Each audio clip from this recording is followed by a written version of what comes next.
Safe है, ना chief justice safe है और ना ही एडीजीपी लेवल का अधिकारी सेफ।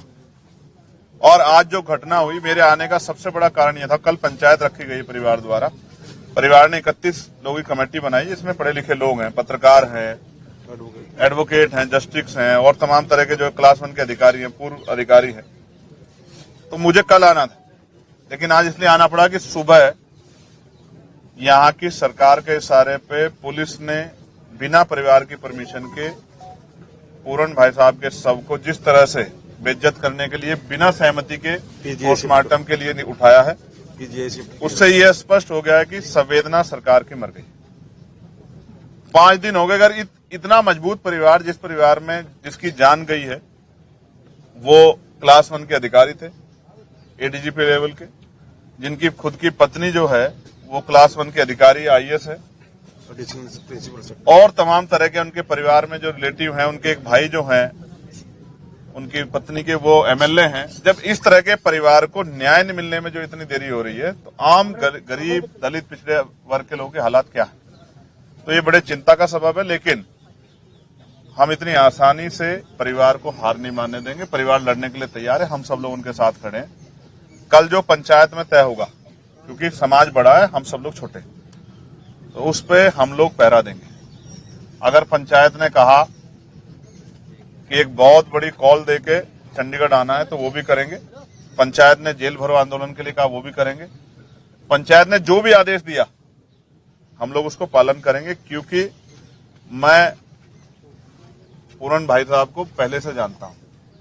मेरे आज भी याद है, वो अंबाला रेंज में थे, तब भी उन्होंने कास्ट डिस्क्रिमिनेशन सहा है। मेरी बात हुई, कोरोना काल चल रहा था, हमने, हमारे संगठन ने, भीम आर्मी ने ज्ञापन दिया था उस समय इस बात के लिए कि भाई उनके साथ एट्रोसिटी हो रही है, उनके साथ डिस्क्रिमिनेशन हो रहा है, उनको एक अधिकारी के साथ डिस्क्रिमिनेशन हो रहा है, ये गलत है।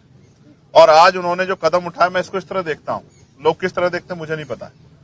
अगर आप चोर को चोर कहोगे तो शायद उसको बुरा ना लगे, वो बचने की कोशिश करेगा मुंह फेरने की। लेकिन अगर आप ईमानदार को चोर कहोगे तो फिर उसको तकलीफ होगी। एक ईमानदार आदमी जिसके ऊपर इतना बड़ा एलिगेशन लगाया गया और एक कमेटी बना के जो है उस एलिगेशन को प्रूव करने की कोशिश की गई, शायद इस बात के भार को वो नहीं सह पाए।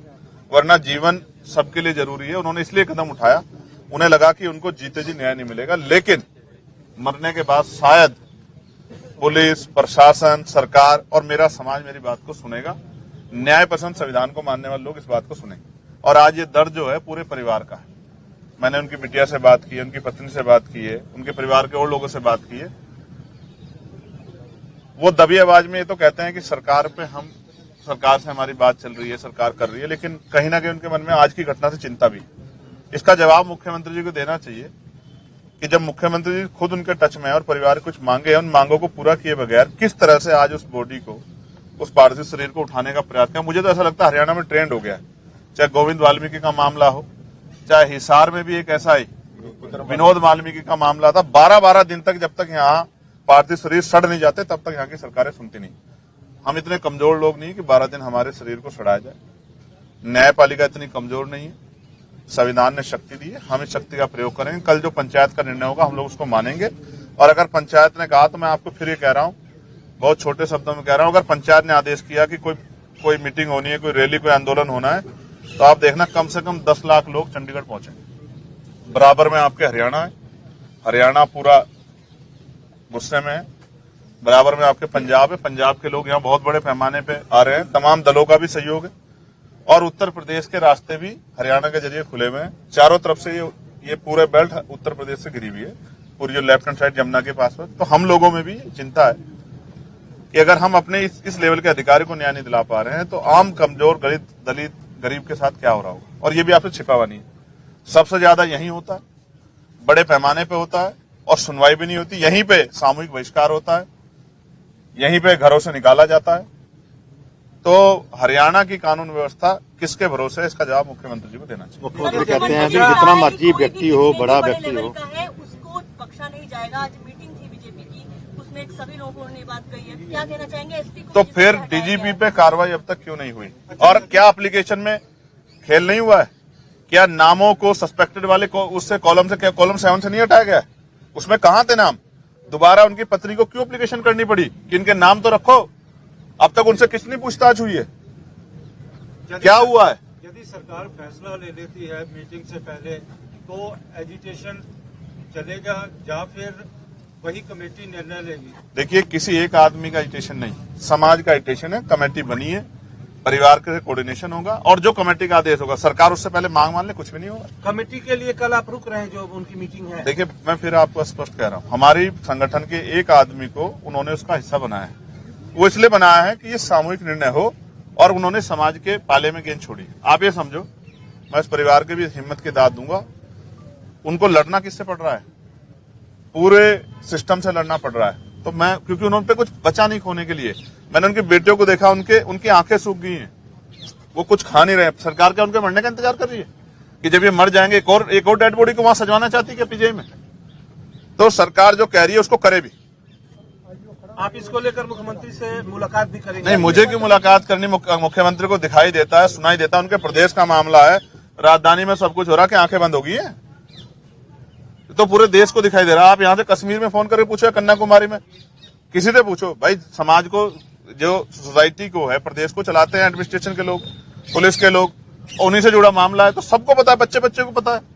परिवार एक कॉल कर दे, हम कल दिखा देंगे आपको। लगातार चाहे वो चीफ सेक्रेटरी हो, एडिशनल सेक्रेटरी हो, होम सेक्रेटरी, मिनिस्टर सब आके बैठ के जा रहे हैं, तो क्या बातें हो रही है, क्या इस चीज फल नहीं निकल रहा है? देखिए, ये तो आपको परिवार बता सकता है कि वो क्या बात कर रहे हैं, मैं उस मीटिंग का हिस्सा नहीं। लेकिन जो मेरे सामने आया है वो ये है कि परिवार की कुछ डिमांड्स हैं और वो डिमांड किसी रुपए पैसे की नहीं है, वो न्याय की। उनकी ये डिमांड्स है कि भाई उनको न्याय मिलना चाहिए और उसके लिए जब तक वो लोग पोस्ट पर बैठे हैं, जिनके खिलाफ एफआईआर हुई है, जब तक वो उस पोस्ट पर बैठे हैं तो वो उसका मिसयूज करेंगे, इसलिए उनको पोस्ट से हटाना ही पड़ेगा। चंद्रशेखर जी, मैं ये नहीं चाहता कोई निर्दोष जेल जाए, मैं आपके सामने कह रहा हूं, लेकिन कोई दोषी बचना नहीं चाहिए।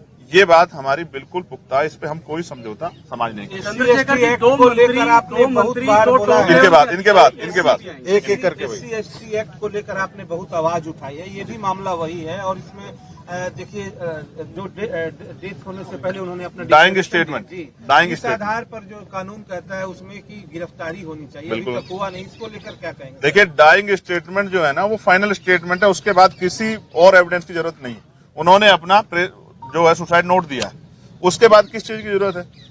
कहते हैं कि मरता हुआ आदमी झूठ नहीं बोलता। उन्होंने गोली मारी है, उन्होंने 7 या 8 पेज का, 9 पेज का उन्होंने डाइंग स्टेटमेंट दिया, उसमें सब चीजें लिखी हैं और कास्ट डिस्क्रिमिनेशन का जिक्र, फिर SC ST एक्ट क्यों नहीं लगा? रोज जो चर्चा होती है कि इसका दुरुपयोग हो रहा है, यहाँ तो सामने है, पुख्ता तो भी नहीं होता, वो होता है जो सरकार चाहती है। आप क्या कह रहे थे? मैं कह रहा टॉप 2 मंत्री और टॉप लेवल के अधिकारी अभी कुछ ही देर बाद जो है यहाँ पर परिवार से मिलेंगे, फिर बातचीत करेंगे और इससे पहले भी कई बार मुलाकात कर चुके हैं। क्या कैसे देखते हैं इसको आप? आप ये समझिए, उनके हाथ में बहुत कुछ है, वो मिल तो रहे, मुख्यमंत्री मिल रहे हैं, बहुत अधिकारी मिल रहे हैं, तो कार्रवाई करवाने में मदद करा देना, हम उनका धन्यवाद करेंगे।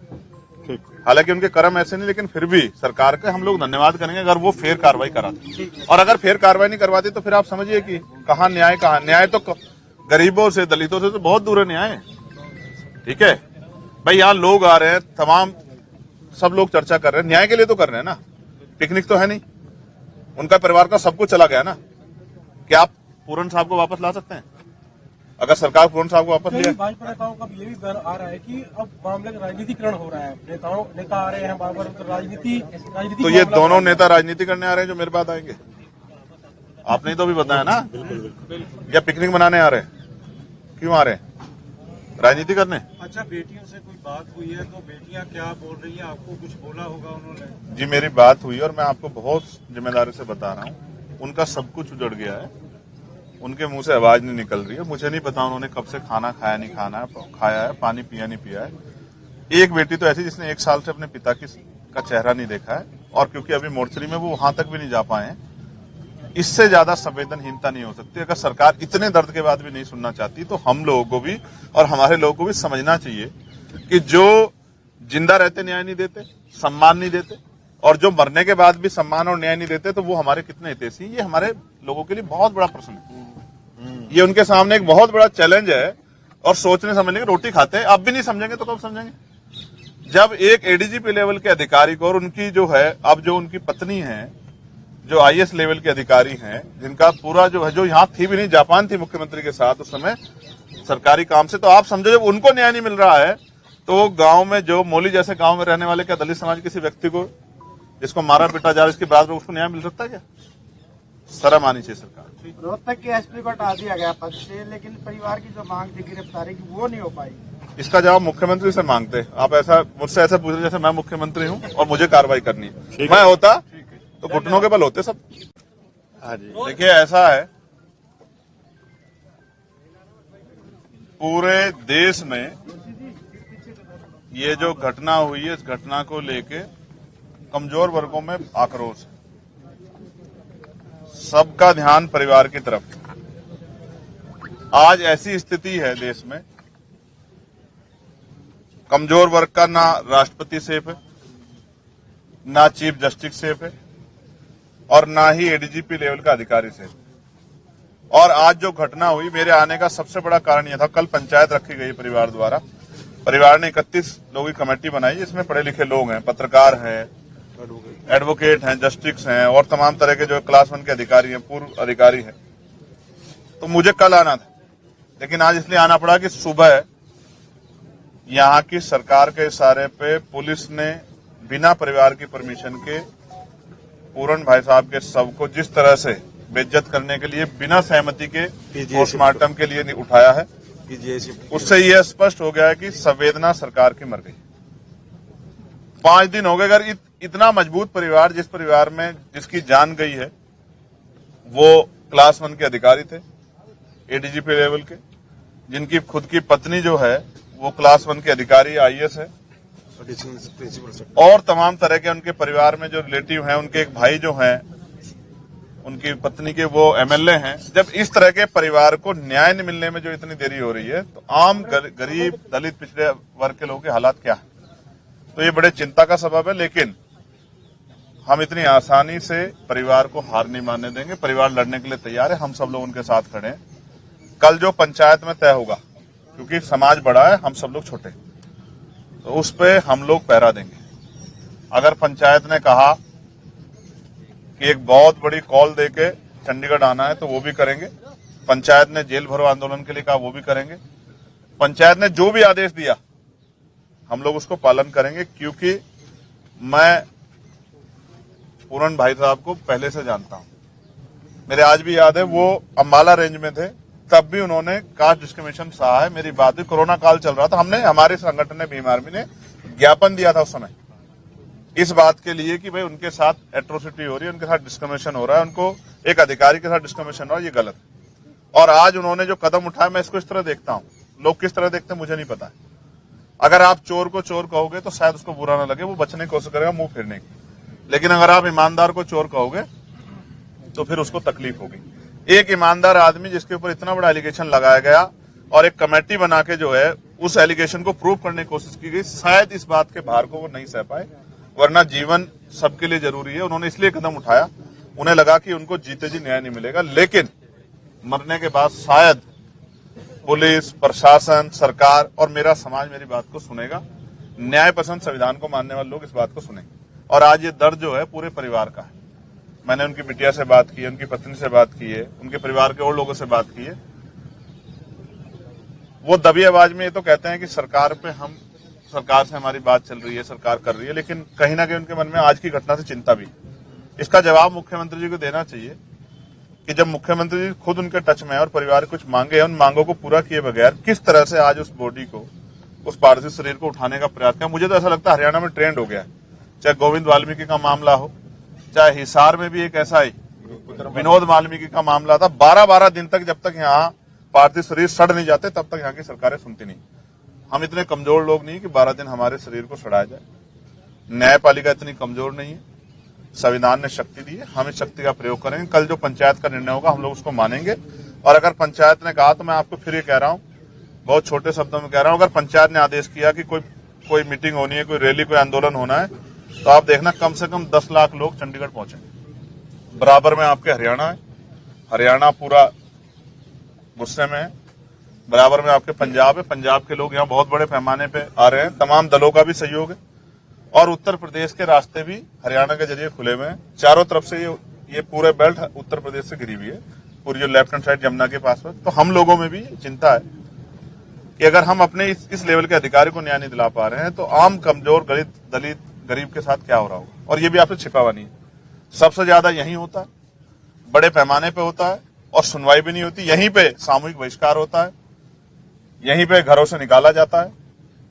तो हरियाणा की कानून व्यवस्था किसके भरोसे है, इसका जवाब मुख्यमंत्री जी को देना चाहिए। मुख्यमंत्री कहते हैं कि जितना मर्जी व्यक्ति हो, बड़ा व्यक्ति हो, उसको बख्शा नहीं जाएगा। आज मीटिंग थी बीजेपी की, उसमें सभी लोगों ने बात कही है, क्या कहना चाहेंगे एसपी को? तो फिर डीजीपी पे कार्रवाई अब तक क्यों नहीं हुई? और क्या एप्लीकेशन में खेल नहीं हुआ है? क्या नामों को सस्पेक्टेड वाले को उससे कॉलम 7 से नहीं हटाया गया? उसमें कहां थे नाम? दोबारा उनकी पत्नी को क्यों एप्लीकेशन करनी पड़ी कि इनके नाम तो रखो? अब तक उनसे कितनी पूछताछ हुई है? क्या हुआ है? यदि सरकार फैसला ले लेती है मीटिंग से पहले तो एजिटेशन चलेगा या फिर वही कमेटी निर्णय लेगी? देखिए, किसी एक आदमी का एजिटेशन नहीं, समाज का एजिटेशन है। कमेटी बनी है, परिवार के कोऑर्डिनेशन होगा और जो कमेटी का आदेश होगा, सरकार उससे पहले मांग मान ले, कुछ भी नहीं होगा। कमेटी के लिए कल आप रुक रहे हैं जो उनकी मीटिंग है? देखिए, मैं फिर आपको स्पष्ट कह रहा हूं, हमारी संगठन के एक आदमी को उन्होंने उसका हिस्सा बनाया है। वो इसलिए बनाया है कि ये सामूहिक निर्णय हो और उन्होंने समाज के पाले में गेंद छोड़ी। आप ये समझो, मैं इस परिवार के भी हिम्मत की दाद दूंगा। उनको लड़ना किससे पड़ रहा है? पूरे सिस्टम से लड़ना पड़ रहा है। तो मैं, क्योंकि उन्होंने पे कुछ बचा नहीं खोने के लिए। मैंने उनकी बेटियों को देखा, उनकी आंखें सूख गई हैं, वो कुछ खा नहीं रहे। सरकार क्या उनके मरने का इंतजार कर रही है कि जब ये मर जाएंगे एक और डेड बॉडी को वहां सजवाना चाहती है क्या पीजीआई में? तो सरकार जो कह रही है उसको करे भी। आप इसको लेकर मुख्यमंत्री से मुलाकात भी करेंगे? नहीं, मुझे क्यों मुलाकात करनी? मुख्यमंत्री को दिखाई देता है, सुनाई देता है, उनके प्रदेश का मामला है, राजधानी में सब कुछ हो रहा है कि आंखें बंद हो गई है। तो पूरे देश को दिखाई दे रहा है। आप यहां से कश्मीर में फोन करके पूछो, कन्याकुमारी में, किसी से पूछो भाई, समाज को, जो सोसाइटी को है, प्रदेश को चलाते हैं एडमिनिस्ट्रेशन के लोग, पुलिस के लोग, उन्हीं से जुड़ा मामला है। तो सबको पता है, बच्चे को पता है। परिवार एक कॉल कर दे, हम कल दिखा देंगे आपको। लगातार चाहे वो चीफ सेक्रेटरी हो, एडिशनल सेक्रेटरी हो, होम सेक्रेटरी, मिनिस्टर सब आके बैठ के जा रहे हैं, तो क्या बातें हो रही है? क्या इस चीज फल नहीं निकल रहा है? देखिए, ये तो आपको परिवार बता सकता है कि वो क्या बात कर रहे हैं। मैं उस मीटिंग का हिस्सा नहीं, लेकिन जो मेरे सामने आया वो ये है कि परिवार की कुछ डिमांड्स हैं और वो डिमांड किसी रुपए पैसे की नहीं है, वो न्याय की। उनकी ये डिमांड्स है कि भाई उनको न्याय मिलना चाहिए और उसके लिए जब तक वो लोग पोस्ट पर बैठे हैं, जिनके खिलाफ एफआईआर हुई है, जब तक वो उस पोस्ट पर बैठे हैं तो वो उसका मिसयूज करेंगे, इसलिए उनको पोस्ट से हटाना ही पड़ेगा। चंद्रशेखर जी, मैं ये नहीं चाहता कोई निर्दोष जेल जाए, मैं आपके सामने कह रहा हूं, लेकिन कोई दोषी बचना नहीं चाहिए। ये बात हमारी बिल्कुल पुख्ता है, इस पे हम कोई समझौता समाज नहीं करेंगे। चंद्रशेखर जी, दो मंत्री, दो टॉप इनके बाद एक एक करके भाई। SC एक्ट को लेकर आपने बहुत आवाज उठाई है, ये भी मामला वही है और इसमें देखिए जो डेथ होने से पहले उन्होंने अपना डाइंग स्टेटमेंट, इस आधार पर जो कानून कहता है उसमें की गिरफ्तारी होनी चाहिए, अभी तक हुआ नहीं। इसको लेकर क्या कहेंगे? देखिए, डाइंग स्टेटमेंट जो है ना, वो फाइनल स्टेटमेंट है, उसके बाद किसी और एविडेंस की जरूरत नहीं। उन्होंने अपना जो है सुसाइड नोट दिया है, उसके बाद किस चीज की जरूरत है? कहते हैं कि मरता हुआ आदमी झूठ नहीं बोलता। उन्होंने गोली मारी है, उन्होंने 7 या 8 पेज का, 9 पेज का उन्होंने डाइंग स्टेटमेंट दिया, उसमें सब चीजें लिखी हैं और कास्ट डिस्क्रिमिनेशन का जिक्र, फिर SC एक्ट क्यों नहीं लगा? रोज जो चर्चा होती है कि इसका दुरुपयोग हो रहा है, यहां तो सामने है, पुख्ता तो भी नहीं होता, वो होता है जो सरकार चाहती है। आप क्या कह रहे थे? मैं कह रहा टॉप 2 मंत्री और टॉप लेवल के अधिकारी अभी कुछ ही देर बाद जो है यहाँ पर परिवार से मिलेंगे, फिर बातचीत करेंगे और इससे पहले भी कई बार मुलाकात कर चुके हैं। क्या कैसे देखते हैं इसको आप ये समझिए, उनके हाथ में बहुत कुछ है, वो मिल तो रहे, मुख्यमंत्री मिल रहे हैं, बहुत अधिकारी मिल रहे हैं, तो कार्रवाई करवाने में मदद करा देना, हम उनका धन्यवाद करेंगे। हालांकि उनके कर्म ऐसे नहीं, लेकिन फिर भी सरकार के हम लोग धन्यवाद करेंगे अगर वो फेर कार्रवाई कराते। और अगर फेर कार्रवाई नहीं करवाते तो फिर आप समझिए कि कहाँ न्याय तो गरीबों से, दलितों से तो बहुत दूर है न्याय। ठीक है भाई, यहाँ लोग आ रहे हैं, तमाम सब लोग चर्चा कर रहे हैं, न्याय के लिए तो कर रहे हैं ना, पिकनिक तो है नहीं। उनका परिवार का सब कुछ चला गया ना, क्या आप पूरन साहब को वापस ला सकते हैं? अगर सरकार पूरन साहब को वापस लिया, भाजपा नेताओं का ये भी डर आ रहा है कि अब मामले का राजनीतिकरण हो रहा है, नेता आ रहे हैं बार बार, राजनीति तो ये दोनों नेता राजनीति करने आ रहे हैं जो मेरे पास आएंगे। आपने तो भी बताया ना, या पिकनिक मनाने आ रहे हैं? क्यों आ रहे हैं?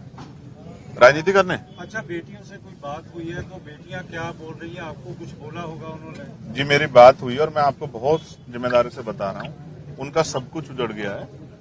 उनके मुंह से आवाज नहीं निकल रही है। मुझे नहीं पता उन्होंने कब से खाना खाया नहीं खाया है, पानी पिया नहीं पिया है। एक बेटी तो ऐसी जिसने 1 साल से अपने पिता का चेहरा नहीं देखा है, और क्योंकि अभी मोर्चरी में वो वहां तक भी नहीं जा पाए हैं, इससे ज्यादा संवेदनहीनता नहीं हो सकती। अगर सरकार इतने दर्द के बाद भी नहीं सुनना चाहती तो हम लोगों को भी और हमारे लोगों को भी समझना चाहिए कि जो जिंदा रहते न्याय नहीं देते, सम्मान नहीं देते, और जो मरने के बाद भी सम्मान और न्याय नहीं देते, तो वो हमारे कितने हितैषी। ये हमारे लोगों के लिए बहुत बड़ा प्रश्न है। ये उनके सामने एक बहुत बड़ा चैलेंज है, और सोचने समझने की रोटी खाते हैं। अब भी नहीं समझेंगे तो कब समझेंगे? जब एक एडीजीपी लेवल के अधिकारी को, और उनकी जो है अब जो उनकी पत्नी है, जो आईएएस लेवल के अधिकारी हैं, जिनका पूरा जो है, जो यहाँ थी भी नहीं, जापान थी मुख्यमंत्री के साथ उस समय सरकारी काम से, तो आप समझो जब उनको न्याय नहीं मिल रहा है तो गांव में, जो मोली जैसे गांव में रहने वाले, क्या दलित समाज किसी व्यक्ति को जिसको मारा पीटा जा रहा है, इसके बाद में उसको न्याय मिल सकता है क्या? शर्म आनी चाहिए सरकार। रोहतक के एसपी को हटा दिया गया पद से, लेकिन परिवार की जो मांग थी गिरफ्तारी की वो नहीं हो पाई। इसका जवाब मुख्यमंत्री से मांगते। आप ऐसा मुझसे ऐसा पूछ रहे जैसे मैं मुख्यमंत्री हूँ और मुझे कार्रवाई करनी है। मैं होता तो घुटनों के बल होते सब। हाँ जी। देखिए, ऐसा है, पूरे देश में ये जो घटना हुई है, इस घटना को लेके कमजोर वर्गों में आक्रोश है। सबका ध्यान परिवार की तरफ। आज ऐसी स्थिति है देश में, कमजोर वर्ग का ना राष्ट्रपति सेफ है, ना चीफ जस्टिस सेफ है, और ना ही एडीजीपी लेवल का अधिकारी सेफ। और आज जो घटना हुई, मेरे आने का सबसे बड़ा कारण यह था, कल पंचायत रखी गई परिवार द्वारा। परिवार ने 31 लोगों की कमेटी बनाई, जिसमें पढ़े लिखे लोग हैं, पत्रकार हैं, एडवोकेट हैं, जस्टिस हैं, और तमाम तरह के जो क्लास 1 के अधिकारी हैं, पूर्व अधिकारी हैं। तो मुझे कल आना था, लेकिन आज इसलिए आना पड़ा कि सुबह यहाँ की सरकार के इशारे पे पुलिस ने बिना परिवार की परमिशन के पूरन भाई साहब के शव को जिस तरह से बेइज्जत करने के लिए बिना सहमति के पोस्टमार्टम के लिए उठाया है, उससे यह स्पष्ट हो गया है कि संवेदना सरकार की मर गई। 5 दिन हो गए। अगर इतना मजबूत परिवार, जिस परिवार में जिसकी जान गई है, वो क्लास 1 के अधिकारी थे, एडीजीपी लेवल के, जिनकी खुद की पत्नी जो है वो क्लास 1 के अधिकारी आईएएस है, और तमाम तरह के उनके परिवार में जो रिलेटिव हैं, उनके एक भाई जो हैं, उनकी पत्नी के वो एमएलए हैं। जब इस तरह के परिवार को न्याय नहीं मिलने में जो इतनी देरी हो रही है, तो आम गरीब, दलित, पिछड़े वर्ग के लोगों के हालात क्या है? तो ये बड़े चिंता का सबब है। लेकिन हम इतनी आसानी से परिवार को हार नहीं मानने देंगे। परिवार लड़ने के लिए तैयार है, हम सब लोग उनके साथ खड़े हैं। कल जो पंचायत में तय होगा, क्योंकि समाज बड़ा है, हम सब लोग छोटे, तो उस पे हम लोग पहरा देंगे। अगर पंचायत ने कहा कि एक बहुत बड़ी कॉल देके चंडीगढ़ आना है, तो वो भी करेंगे। पंचायत ने जेल भरो आंदोलन के लिए कहा, वो भी करेंगे।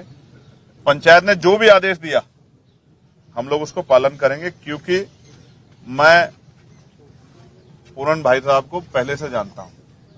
मेरे आज भी याद है, वो अंबाला रेंज में थे, तब भी उन्होंने कास्ट डिस्क्रिमिनेशन सहा है। मेरी बात हुई, कोरोना काल चल रहा था, हमने, हमारे संगठन ने, भीम आर्मी ने ज्ञापन दिया था उस समय इस बात के लिए कि भाई उनके साथ एट्रोसिटी हो रही है, उनके साथ डिस्क्रिमिनेशन हो रहा है, उनको एक अधिकारी के साथ डिस्क्रिमिनेशन हो रहा है, ये गलत है। और आज उन्होंने जो कदम उठाया, मैं इसको इस तरह देखता हूं। लोग किस तरह देखते हैं मुझे नहीं पता है। अगर आप चोर को चोर कहोगे तो शायद उसको बुरा ना लगे, वो बचने की कोशिश करेगा मुंह फेरने की। लेकिन अगर आप ईमानदार को चोर कहोगे तो फिर उसको तकलीफ होगी। एक ईमानदार आदमी जिसके ऊपर इतना बड़ा एलिगेशन लगाया गया और एक कमेटी बना के जो है उस एलिगेशन को प्रूव करने की कोशिश की गई, शायद इस बात के भार को वो नहीं सह पाए, वरना जीवन सबके लिए जरूरी है। उन्होंने इसलिए कदम उठाया, उन्हें लगा कि उनको जीते जी न्याय नहीं मिलेगा, लेकिन मरने के बाद शायद पुलिस, प्रशासन, सरकार और मेरा समाज मेरी बात को सुनेगा। न्याय पसंद, संविधान को मानने वाले लोग इस बात को सुनेंगे। और आज ये दर्द जो है पूरे परिवार का है। मैंने उनकी बिटिया से बात की है, उनकी पत्नी से बात की है, उनके परिवार के और लोगों से बात की है। वो दबी आवाज में ये तो कहते हैं कि सरकार से हमारी बात चल रही है, सरकार कर रही है, लेकिन कहीं ना कहीं उनके मन में आज की घटना से चिंता भी।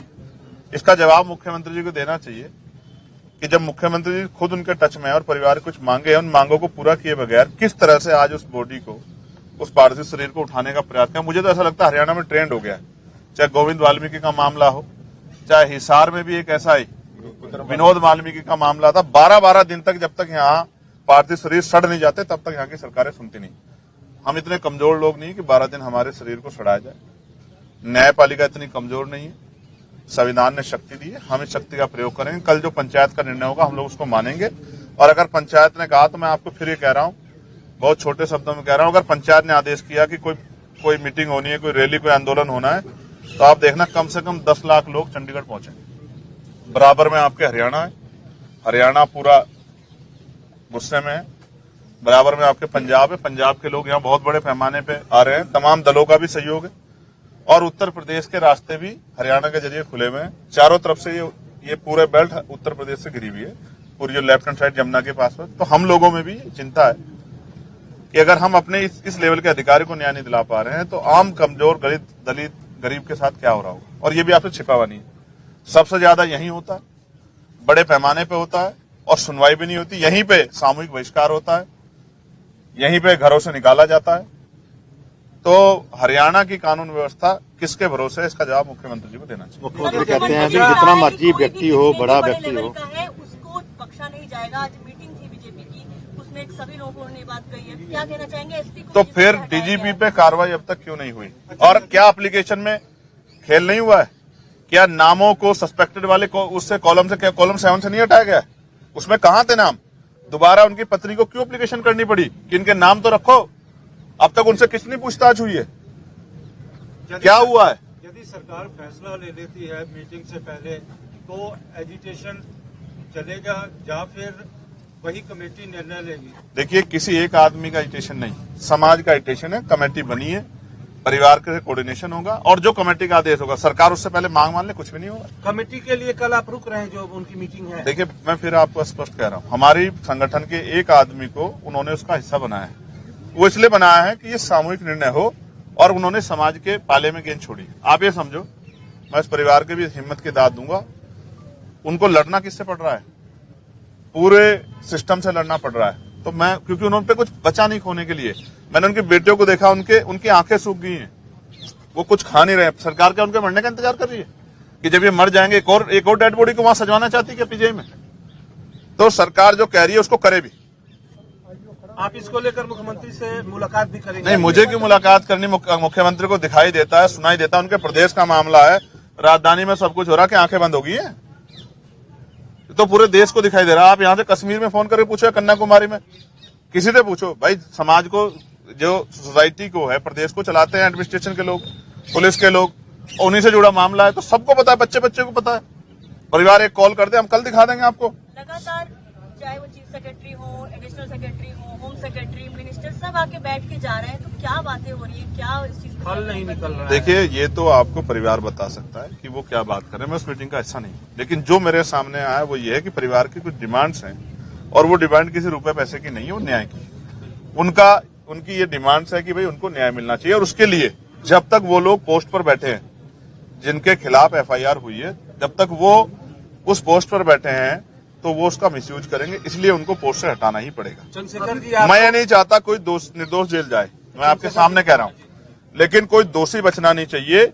ये बात हमारी बिल्कुल पुख्ता है, इस पे हम कोई समझौता समाज नहीं करेंगे। चंद्रशेखर जी, दो मंत्री इनके बाद एक करके SC एक्ट को लेकर आपने बहुत आवाज उठाई है। ये भी मामला वही है, और इसमें देखिए, जो डेथ होने से पहले उन्होंने अपना डाइंग स्टेटमेंट, इस आधार पर जो कानून कहता है उसमें की गिरफ्तारी होनी चाहिए, अभी तक हुआ नहीं। इसको लेकर क्या कहेंगे? देखिए, डाइंग स्टेटमेंट जो है ना, वो फाइनल स्टेटमेंट है, उसके बाद किसी और एविडेंस की जरूरत नहीं। उन्होंने अपना जो है सुसाइड नोट दिया है, उसके बाद किस चीज की जरूरत है? कहते हैं कि मरता हुआ आदमी झूठ नहीं बोलता। उन्होंने गोली मारी है, उन्होंने 7 या 8 पेज का, 9 पेज का उन्होंने डाइंग स्टेटमेंट दिया, उसमें सब चीजें लिखी हैं, और कास्ट डिस्क्रिमिनेशन का जिक्र। फिर SC एक्ट क्यों नहीं लगा? रोज जो चर्चा होती है कि इसका दुरुपयोग हो रहा है, यहां तो सामने है, पुख्ता तो भी नहीं होता। वो होता है जो सरकार चाहती है।